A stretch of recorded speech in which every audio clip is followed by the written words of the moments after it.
جی السلام علیکم ناظرین۔ حکومت کی طرف سے سرکاری ملازمین کے گرد گھیرا تنگ سے تنگ کیا جا رہا ہے۔ پہلے بجٹ 2024-25 میں سرکاری ملازمین کی تنخواہوں پر 50 سے 100% انکم ٹیکس بڑھایا گیا، اور اب جو نئی چیز سامنے آئی ہے پنشن اصلاحات 2024، جس پر پچھلے سال اگست 2023 سے کام جاری تھا، ان کو فائنل کر لیا گیا ہے۔ اور یہ اصلاحات سرکاری ملازمین کے لیے اچھی خبر نہیں ہے۔ تفصیلات کے مطابق پنشن اصلاحات 2024 میں 13 ترامیم فائنل کر لی گئی ہیں، جن کی تفصیلات سے آپ کو آگاہ کرتے ہیں۔ ملکی خزانے پر بڑھتے بوجھ کو کم کرنے کے لیے پنشن سکیم میں مجوزہ 13 ترامیم سامنے آ گئی ہیں۔ ان کی تفصیلات آپ کو بتاتے ہیں کہ پہلی ترمیم میں سرکاری ملازم کو ریٹائرمنٹ سے 2 سال پہلے تنخواہ کے 70% کے برابر گراس پینشن ملے گی، یعنی کہ جو گراس پینشن ملے گی وہ 2 سال کی ایوریج نکال کر اس کا 70% دیں گے۔ دوسری ترمیم میں ملازمین 25 سال نوکری کے بعد رضاکارانہ طور پر ریٹائر ہو سکیں گے۔ جن ملازمین کی سروس 25 سال مکمل ہو جائے گی تو وہ اہل ہو جائیں گے کہ وہ نوکری سے ریٹائر ہو سکتے ہیں۔ تیسری ترمیم میں رضاکارانہ طور پر ریٹائرمنٹ لینے والوں کو 60 سال کی عمر تک پہنچنے تک کم از کم 3% اور زیادہ سے زیادہ 20% سالانہ پنشن سے کٹوتی ہوگی، یعنی کہ اگر کوئی بھی ملازم 25 سال سروس پر ریٹائر نہیں ہوتا اور 60 سال عمر تک پہنچتا ہے تو ان کی پنشن میں 3% کے حساب سے کٹوتی ہوگی، یعنی کہ آپ نے 25 سال سروس کے بعد ریٹائر ہی ہو جانا ہے، یہی آپ کے لیے بہتر ہوگا۔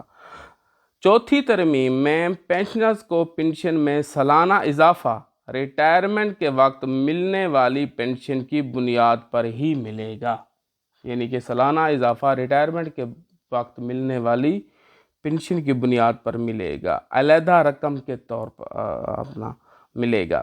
پانچویں ترمیم میں پنشن میں سالانہ اضافہ علیحدہ رقم کے طور پر شمار ہوگا، یعنی کہ وہ جو اضافہ ہوگا وہ الگ سے رقم کے طور پر شمار ہوگا۔ ہر 3 سال بعد بیس لائن پنشن کا جائزہ لیا جائے گا۔ ٹھیک ہے، یہ چھٹی ترمیم ہو گئی۔ ابھی 7ویں ترمیم میں پینشنر کی وفات کے 10 سال بعد تک اس کی فیملی کو پنشن مل سکے گی۔ جب تک پینشنر حیات ہے اس کو پنشن ملتی رہے گی۔ پینشنر کے وفات کے بعد اس کی فیملی کو 10 سال تک پنشن ملے گی، اس کے بعد نہیں ملے گی، یعنی کہ اس کی بیوہ کو 10 سال کے بعد پنشن بند کی دی جائے گی۔ 8ویں ترمیم میں حادثاتی طور پر ریٹائر ہونے والے کو 60 سال کی عمر تک پنشن ملے گی۔ حادثاتی طور پر ریٹائر ہونے والے ملازمین کے لیے یہ ہے کہ ان کی پنشن میں کوئی کٹوتی نہیں ہوگی اور ان کو 60 سال کی عمر تک پنشن ملے گی۔ 9ویں ترمیم میں سرکاری ملازم کی موت کی صورت میں اس کی فیملی کو 25 سال تک پنشن ملے گی، یعنی کہ تاحیات ان کو پنشن نہیں ملے گی بلکہ 25 سال تک ان کو پنشن ملے گی، اس کے بعد اس کی بیوہ کو پنشن بند کر دی جائے گی۔ 10ویں ترمیم میں پینشنر کے بچے جسمانی یا ذہنی طور پر معذور ہونے کی صورت میں عمر بھر پنشن حاصل کریں گے۔ یہ ہے ایک جو ہے نا انہوں نے ایک تجویز رکھی ہے کہ اگر پینشنر کے بچے جسمانی یا ذہنی طور پر معذور ہیں تو پھر ان کو عمر بھر پنشن ملتی رہے گی۔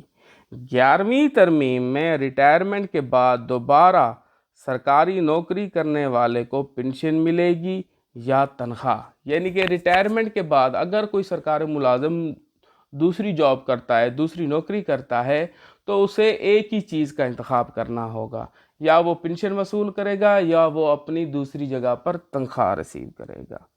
12ویں ترمیم میں سرکاری ملازمین ریٹائرمنٹ کے بعد دوبارہ نوکری کرنے پر صرف ایک محکمے سے پنشن کا حقدار ہوگا۔ یہ بھی ہے کہ وہ صرف ایک محکمے سے پنشن لے سکتا ہے، دونوں محکموں سے نہیں۔